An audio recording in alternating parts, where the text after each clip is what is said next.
Electronic hardware assembly के लिए tools. Electronic hardware assembly के लिए टूल्स। टूल्स क्या होते हैं? टूल्स औजार,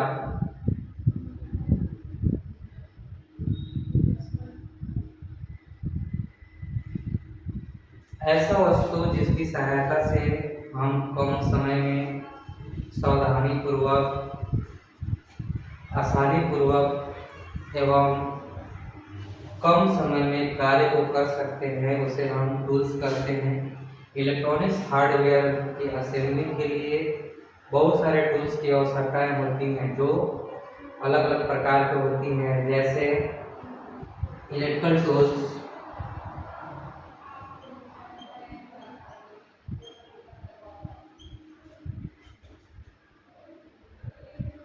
हैंड टूल्स,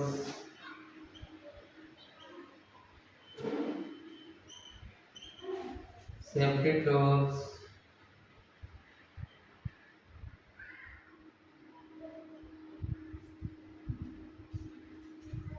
अगर इलेक्ट्रिकल टूल्स की बात करें तो जैसे soldering iron,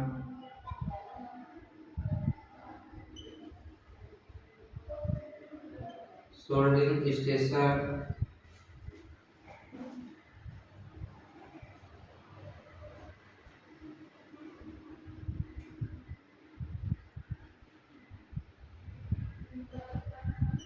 desoldering form,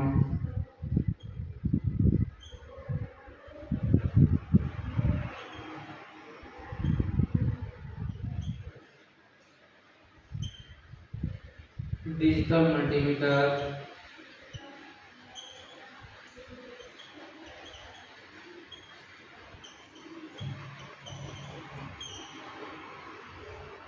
hand tool की बात करें तो wire stripper,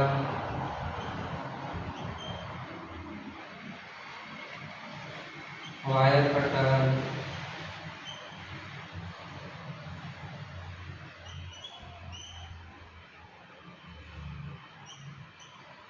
plier, nose plier,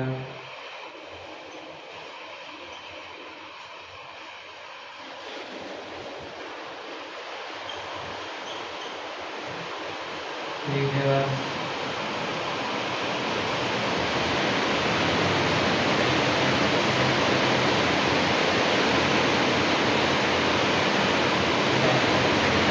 अगर सेफ्टी टूल की बात करें तो सेफ्टी टूल्स में जैसे ESD, waist band, ESD, mat, ESD, sleeper,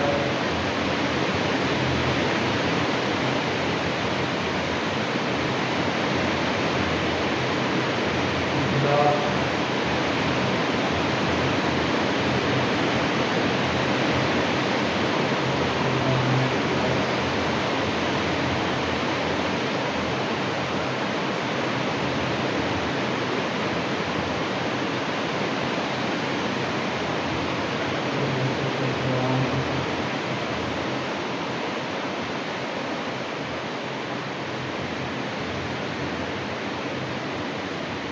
ये सब औजार जो कि अलग अलग प्रकार के होते हैं, जैसे electrical tools, hand tools, safety tools. सबसे पहले बात करें इलेक्ट्रिकल टूल्स। इलेक्ट्रिकल टूल्स क्या होते हैं? तो ऐसा टूल्स जिसको कार्य करने के लिए या जिससे कार्य करने के लिए हमें पावर सप्लाई की आवश्यकता पड़ती है, उसे हम इलेक्ट्रिकल टूल्स बोलते हैं। इसे हम अगर पावर सप्लाई देते हैं तब ये कार्य करता है, अन्यथा ये कार्य नहीं करता है, इसलिए इसे इलेक्ट्रिकल टूल्स बोलते हैं। हैंड टूल्स ऐसा टूल जिससे काम करने के लिए किसी प्रकार की पावर की आवश्यकता नहीं होती है, इसे हम अपने हाथों के द्वारा ही उपयोग में ला सकते हैं, इसलिए इसे हम हैंड टूल बोलते हैं। सेफ्टी टूल्स ऐसे टूल्स होते हैं जो सेफ्टी के पर्पज से यूज किए जाते हैं, इसलिए इसे सेफ्टी टूल्स कहा जाता है। सबसे पहले हम इलेक्ट्रिकल टूल्स के बारे में पढ़ते हैं। इलेक्ट्रिकल टूल्स में सबसे पहला होता है सोल्डरिंग आयरन।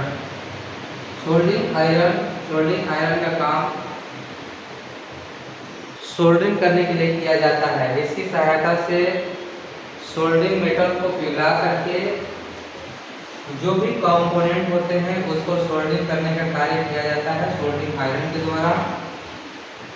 अगला है सोल्डरिंग स्टेशन। सोल्डरिंग स्टेशन ऐसा स्थान होता है जहां पर सोल्डरिंग आयरन को फिक्स किया जाता है। इसके लिए एक स्टैंड की व्यवस्था होती है एवं इसमें ऑन ऑफ स्विच भी होती है जिससे हम कंट्रोल करने का काम करते हैं।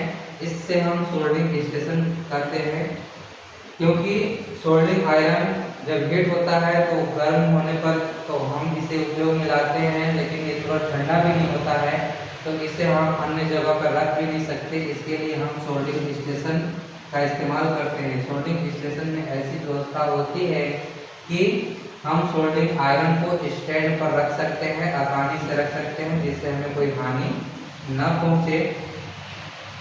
अगला है D soldering pump. D soldering pump का इस्तेमाल सोल्डरिंग किए कंपोनेंट को निकालने के लिए या उसे डी सोल्डर करने के लिए, अगर वो कंपोनेंट खराब हो जाए तो हमें उसे डी सोल्डर करने की आवश्यकता पड़ती है, उसे हटाने की आवश्यकता पड़ती है। तो उसे हटाने के लिए हम डी सोल्डरिंग पंप का इस्तेमाल करते हैं।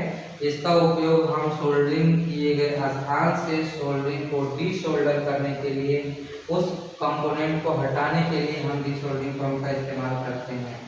अगला है डिजिटल मल्टीमीटर। डिजिटल मल्टीमीटर हमारे इलेक्ट्रॉनिक इंडस्ट्री की सबसे इम्पोर्टेंट इक्विपमेंट्स होती है। इसकी सहायता से हम बहुत सारे मेजरमेंट करते हैं, बहुत सारी जांच करते हैं।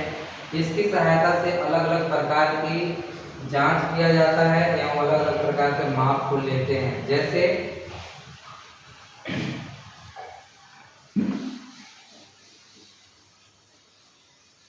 एक डिजिटल मल्टीमीटर इस तरह से इसकी बनावट होती है। इसके बीच में एक रोटरी स्विच होता है। इस रोटरी स्विच में एक रोटेट करने वाला स्विच होता है, जिसे हम आसानी से रोटेट करके इधर भी ला सकते हैं, इधर भी ला सकते हैं, इधर भी और इधर भी। ये स्विच रोटेट करता है, इसलिए इसका नाम रोटरी स्विच होता है। इसके जस्ट ऊपर एक डिस्प्ले होता है। इस डिस्प्ले पर कोई भी मान हमारा प्रदर्शित होता है।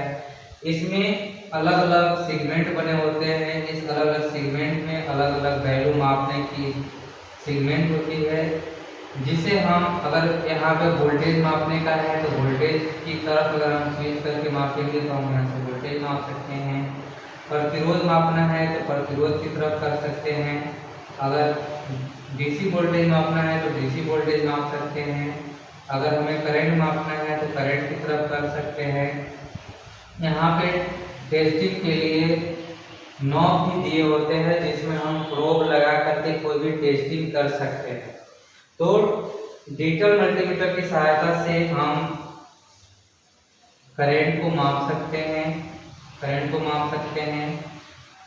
वोल्टेज को माप सकते हैं,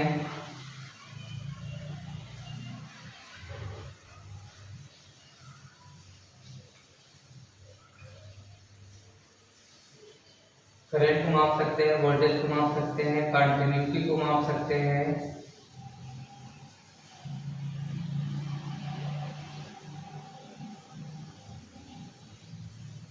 इसके अलावा इससे ट्रांजिस्टर की जांच भी की जाती है।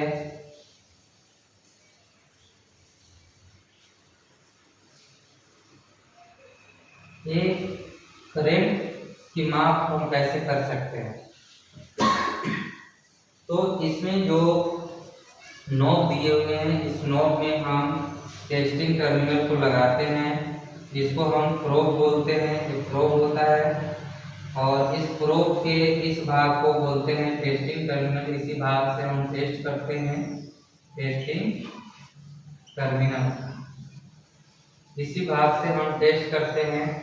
अगर हमें करंट चेक करना है तो हम इस वाले स्विच को करंट वाले सेगमेंट की तरफ हम सिलेक्ट करेंगे और एंड देन हमें जिन दो सिरों के बीच करंट चेक करना है, इसके बीच अगर करंट चेक करना है तो प्रोब के एक सिरे को इस पर और दूसरे सिरे को इस पर टच करते हैं, जिससे इसके डिस्प्ले पे एक रीडिंग शो होती है, एक मान शो होती है और वह मान उस करंट की मान होती है। इस प्रकार से हम डिजिटल मल्टीमीटर की सहायता से हम करंट को मेजरमेंट कर सकते हैं। उसी तरह से अगर हमें वोल्टेज को चेक करना है तो वोल्टेज में हम एसी एवं डीसी दोनों वोल्टेज को चेक करते हैं। एसी वोल्टेज एवं डीसी वोल्टेज दोनों को चेक करते हैं। इसके लिए दो अलग अलग सेगमेंट होते हैं। डीसी वोल्टेज का अलग सेगमेंट होता है, एसी वोल्टेज का अलग सेगमेंट होता है। अगर मुझे डीसी वोल्टेज चेक करना है तो हम इस रोटरी स्विच को डीसी वोल्ट की तरफ घुमाएंगे और इसके टेस्टिंग टर्मिनल को अगर किसी तार के सिरों पर हमें चेक करना है तो इसके एक सिरे पर इसके पॉजिटिव टर्मिनल को और दूसरे सिरे पे नेगेटिव टर्मिनल को टच करते हैं, जिससे इसके बीच कितना वोल्टेज है। अगर डीसी वोल्टेज है तो हम यहाँ पे उसका मान लिख देंगे, उसका मान यहाँ पे डिस्प्ले पर शो होगा कि कितना वोल्टेज है। अगर एसी वोल्टेज चेक करना है तो एसी वोल्टेज चेक करने के लिए हम इस वाले स्विच को एसी वाले सेगमेंट पे फिक्स करते हैं। इसके बाद इस टेस्टिंग टर्मिनल को इन दोनों सिरों पर टच करते हैं, जितना मान आएगा यहाँ पे डिस्प्ले पर शो हो जाएगा। तो इसकी सहायता से हम एसी एवं डीसी दोनों वोल्टेज को भी चेक कर सकते हैं। एसी वोल्टेज को 750 वोल्ट तक हम आसानी से इसकी सहायता से चेक कर सकते हैं। कंटिन्यूटी क्या होती है कि जब किसी हमें वायर की कंटिन्यूटी चेक करनी होती है या किसी कंपोनेंट की कंटिन्यूटी चेक करनी होती है। जैसे अगर ये डायोड है, ये डायोड ठीक है या खराब है, इसकी भी जांच करने के लिए हम डिजिटल मल्टीमीटर का प्रयोग कर सकते हैं। इसके लिए हम कंटिन्यूटी वाले पे इधर कंटिन्यूटी वाले पे रोटरी स्विच को घुमाते हैं और इसके बाद डायोड के दोनों सिरों पे एक सिरे पर पॉजिटिव टर्मिनल, दूसरे सिरों पर नेगेटिव टर्मिनल को लगा करके इसके प्लस को इसके प्लस पे, इसके माइनस को इसके माइनस पे लगा करके चेक करते हैं। अगर इससे इसमें लगा जो साउंड है, अगर साउंड करता है, बीप का आवाज आता है और इसमें एक बत्ती लगी होती है, अगर वो बत्ती जलता है, इसके मतलब ये हमारा डायोड ठीक है। अगर वो नहीं जलता है तो ये डायोड हमारा ठीक नहीं है। इस प्रकार से हम कंटिन्यूटी की जांच करते हैं। कंटिन्यूटी की सहायता से हम और कौन सी जांच कर सकते हैं? अगर कोई तार का बंडल है इस तरह से और अगर ये तार का बंडल कहीं बीच से ब्रेक तो नहीं है, इसकी जांच करने के लिए भी हम डिजिटल मल्टीमीटर का प्रयोग करते हैं। इस डिजिटल मल्टीमीटर की सहायता से हम उस तार के बंडल को भी प्रयोग में लाने से पहले हम उसकी जांच कर सकते हैं। कैसे कि इस डिजिटल मल्टीमीटर के इन दो टेस्टिंग टर्मिनल को जो पॉजिटिव और नेगेटिव प्रोब है, उस प्रोब को एक सिरे पे पॉजिटिव एक सिरे पर नेगेटिव लगाते हैं। अगर ये वायर कहीं से ब्रेक नहीं होगा तो इससे एक साउंड आएगा बीप का और इसमें लगे एक बत्ती इंडिकेशन जलेगा, जिससे मुझे ये पता चलेगा कि एक वायर कहीं से ब्रेक नहीं है और इसको हम उपयोग में ला सकते हैं। उसी तरह से किसी भी स्विच की अगर जांच करनी है, अगर ये स्विच है, अगर ये स्विच हमारा ठीक है तो खराब है, इसकी जांच करनी है तो इसके दोनों टेस्टिंग टर्मिनल को इसके दोनों सिरों पर टच करेंगे। अगर ये सही होगा तो उससे आवाज आएगा और उसमें लगे इंडिकेशन लैंप चलेगा। अगर ये नहीं होता है यानी कि ये हमारा खराब है। इसी तरह से किसी भी उपकरण की जांच करने के लिए, कोई भी इलेक्ट्रॉनिक्स उपकरण है उसकी जांच करने के लिए कि वो सही है अथवा खराब है, उसमें हम कंटिन्यूटी को चेक करके हम उस उपकरण की जांच कर सकते हैं डिजिटल मल्टीमीटर की सहायता से कि वो उपकरण ठीक है अथवा खराब है। उसकी जांच हम इस डिजिटल मल्टीमीटर द्वारा आसानी से कर सकते हैं। ये डिजिटल मल्टीमीटर। अगला है ट्रांजिस्टर। ट्रांजिस्टर को चेक करने के लिए इसके यहाँ पे एक स्लॉट बना होता है। इस स्लॉट में कई होल होते हैं, जिस पर एमिटर, बेस एंड कलेक्टर का वो बना होता है सिंबल। और ट्रांजिस्टर में 3 लीड होते हैं। इस तरह से इस 3 लीड में से इन लीड को इसमें लगा करके अगर हम इसमें लगाते हैं तो इसमें वैल्यू शो होता है। जैसे कि अगर वैल्यू शो होगा तो इसमें से हम ये पता कर पाते हैं कि अगर एमीटर में लगाने से जो लीड एमीटर में लगा है वो एमीटर वाला टर्मिनल होता है, जो लीड बेस में लगा है वो बेस का टर्मिनल होता है, जो कलेक्टर में लगा है वो कलेक्टर का लीड होता है। इस तरह से हमें इसका कनेक्शन करने से पहले, हम जब ट्रांजिस्टर का कनेक्शन करते हैं तो कनेक्शन करने से पहले हम इसमें डिजिटल मल्टीमीटर में लगा करके इसकी ध्रुवता को चेक कर लेते हैं।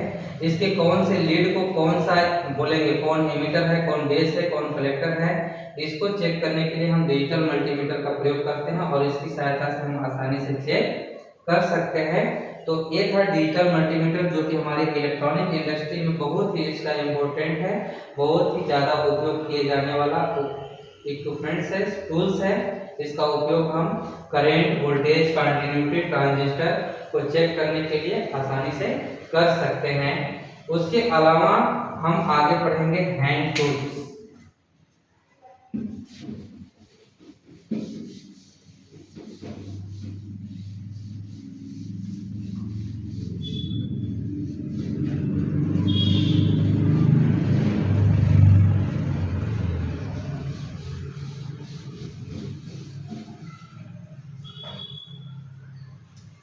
ये हैंड टूल जिसकी उपयोग के लिए हमें किसी भी पावर सप्लाई की आवश्यकता नहीं होती, इसे हम डायरेक्ट अपने हाथों से उपयोग में ला सकते हैं। जैसे wire stripper. Wire stripper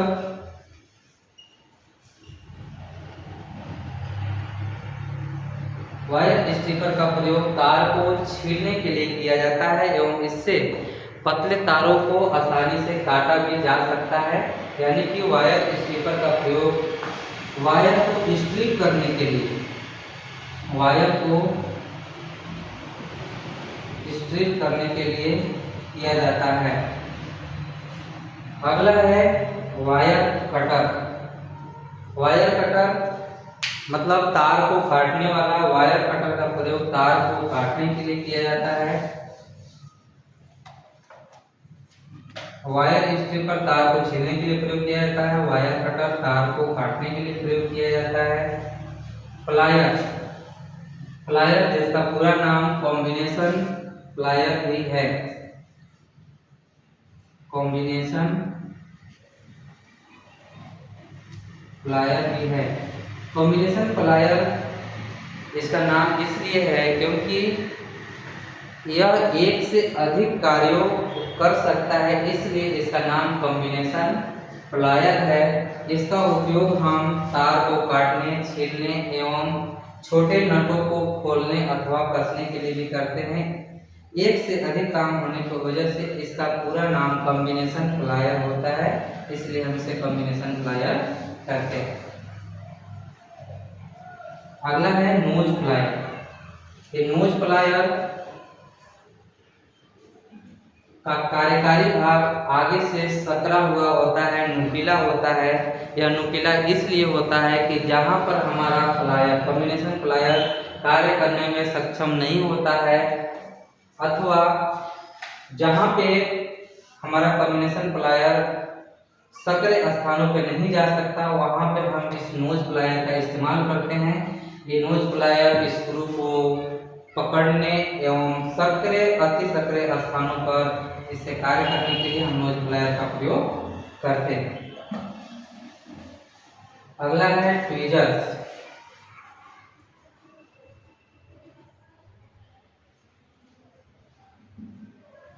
tweezers का प्रयोग छोटे स्क्रू को पकड़ने एवं उसको फिक्स करने के लिए किया जाता है, क्योंकि इसे हम प्लायर अथवा अपने हाथ से डायरेक्ट नहीं कर पाते। बहुत छोटे स्क्रू होते हैं, इनको पकड़ने के लिए, उनको फिक्स करने के लिए, उनको स्थापित करने से पहले, उनको कसने से पहले हमें ट्वीजर्स की आवश्यकता पड़ती है। इसका काम छोटे स्क्रू को पकड़ना होता है। अगला है स्क्रू ड्राइवर सेट। इस स्क्रू ड्राइवर सेट में अलग अलग प्रकार के कार्यकारी भाग होते हैं। इसके वजह से इसमें स्क्रू ड्राइवर सेट बोला जाता है। स्क्रू ड्राइवर में जो उसका ड्राइवर होता है, हैंडल होता है, वो एक ही होता है, लेकिन उसके आगे जो ब्लेड लगता है वो अलग अलग प्रकार के होते हैं। वो ब्लेड को चेंज करके हम उसका उपयोग कर सकते हैं जिसकी जो आवश्यकता है। अगर स्क्रू हमारा माइनस टाइप का है तो हम वहाँ पे ब्लेड माइनस वाला लगाते हैं। अगर स्टार टाइप का है तो स्टार वाला लगाते हैं। प्लस टाइप का है तो प्लस वाला लगाते हैं। अगर साइज में बड़ा है तो बड़ा लगाते हैं, छोटा है तो छोटा लगाते हैं। ये अलग अलग प्रकार के जो साइज एवं उसके बनावट के आधार पर एक सेट होता है, उसी को हम स्क्रू ड्राइवर सेट बोलते हैं। इस स्क्रू ड्राइवर सेट का एक ही काम होता है कि छोटे अथवा बड़े स्क्रू को खोलने अथवा कसने के लिए हम इसका प्रयोग करते हैं। छोटे बड़े स्क्रू के साथ साथ अलग अलग बनावट के जैसे प्लस माइनस स्टार आदि बनावट के हम स्क्रू को भी आसानी से इस स्क्रू ड्राइवर सेट के माध्यम से खोल अथवा कस सकते हैं। अगला है फ्रिक्शन स्क्रू ड्राइवर। एक फ्रिक्शन स्क्रू ड्राइवर क्या होते हैं? Friction screw driver set. एक फ्रिक्शन स्क्रू ड्राइवर सेट के जैसा ही होता है। इसमें डिफरेंस ये होता है कि स्क्रू ड्राइवर थोड़ा बड़े स्क्रू को खोलने अथवा कसने के लिए प्रयोग किए जाते हैं, लेकिन फ्रिक्शन स्क्रू ड्राइवर सेट एक बहुत छोटे स्क्रू को खोलने अथवा कसने के लिए इसका प्रयोग किया जाता है। इसका भी एक सेट होता है जिसमें अलग अलग प्रकार के स्क्रू जैसे प्लस माइनस एवं स्टार प्रकार के एवं छोटे अथवा बहुत छोटे या बड़े स्क्रू को खोलने कसने के लिए हम इस फ्रिक्शन स्क्रू ड्राइवर सेट का प्रयोग करते हैं। ये हमारे हैंड टूल्स के सभी। इसके अलावा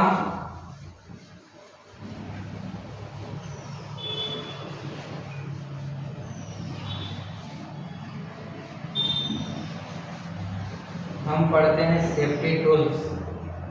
इस सेफ्टी टूल्स ऐसा टूल्स जिसका उपयोग हम सेफ्टी के पर्पज के लिए करते हैं, इसलिए हम इसे सेफ्टी टूल्स कहते हैं। ये सेफ्टी टूल्स का काम होता है कि हम जिस उपकरण के लिए जिस कंपोनेंट पर जिस पीसीबी पे काम कर रहे हैं उसको सुरक्षित रखना, उसको डैमेज होने से बचाना ही इसका काम होता है, इसलिए इसे हम सेफ्टी टूल्स कहते हैं।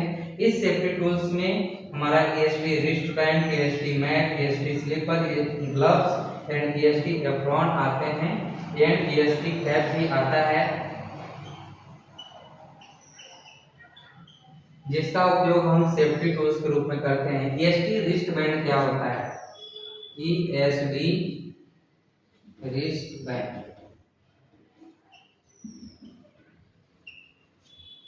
रिस्ट बैंड मतलब कलाई में पहनने वाला एक बैंड होती है। इसके आगे है ESD। ESD का मतलब होता है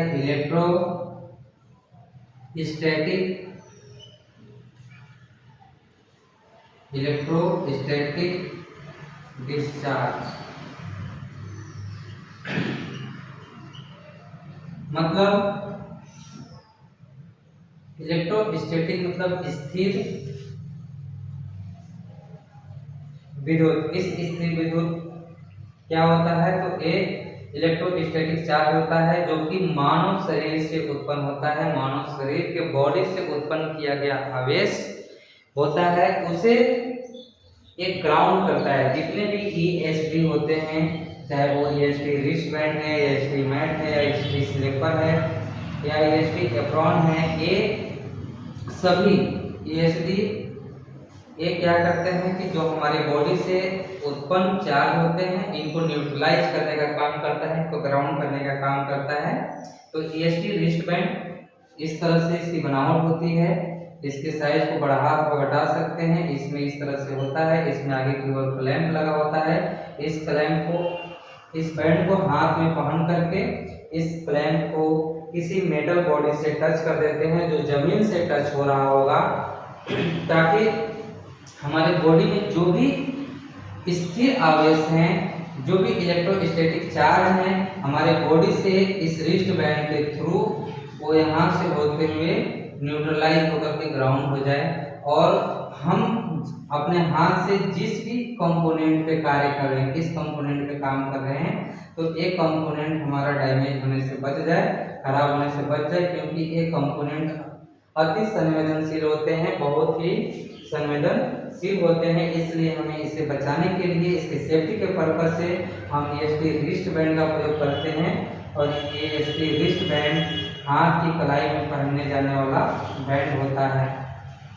इसका उपयोग हम इलेक्ट्रोस्टैटिक चार्ज को न्यूट्रलाइज करने के लिए करते हैं। अगला है ESD मैट। ESD मैट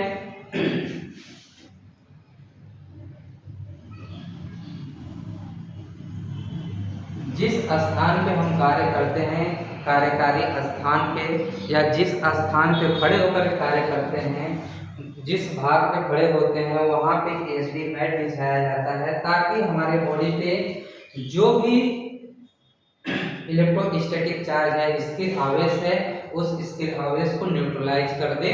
और इसका कनेक्शन उसी मेटल से किया गया होता है जो जमीन से कनेक्ट होगा, अर्थ होगा। और यह ESD मैट भी हमारा इलेक्ट्रोस्टैटिक चार्ज को न्यूट्रलाइज करने का काम करता है। ESD स्लीपर का प्रयोग हमें इलेक्ट्रॉनिक कंपोनेंटों पर काम करते समय करना चाहिए, ताकि हमारे बॉडी पे जो भी स्थिर आवेश है, उस स्थिर आवेश को जमीन में न्यूट्रलाइज कर दे। अगला है हैंड ग्लव्स। हैंड ग्लव्स का प्रयोग इसलिए करना चाहिए कि हमारे बॉडी पे जो भी इलेक्ट्रोस्टैटिक चार्ज है, वो इलेक्ट्रोस्टैटिक चार्ज डायरेक्ट हमारे कंपोनेंट के संपर्क में ना आए। और अगर हम वायर वगैरह या स्क्रू ड्राइवर से काम करते हैं या किसी कंपोनेंट पे काम करते हैं, तो हमारे हाथ को कोई नुकसान न पहुंचे, उसके लिए हम ग्लव्स का प्रयोग करते हैं। इसके अलावा है ESD एप्रॉन। ESD एप्रॉन पूरे बॉडी में पहनने जाने वाला एप्रॉन होता है। यह एप्रॉन शर्ट की तरह होता है, जिसे हम इलेक्ट्रॉनिक इक्विपमेंट्स पे काम करते समय पहनते हैं। इसका भी काम सेम होता है कि इलेक्ट्रोस्टैटिक चार्ज को न्यूट्रलाइज करना, बेअसर करना। अगला है ESD कैप, जो कि सर में पहनने जाने वाला कैप होता है। इसका भी काम यही होता है कि जो भी हमारे बॉडी पे इलेक्ट्रोस्टैटिक चार्ज है, उसको न्यूट्रलाइज करने का काम करता है। इस तरह से ये हमारे सेफ्टी टूल्स थे। इसके अलावा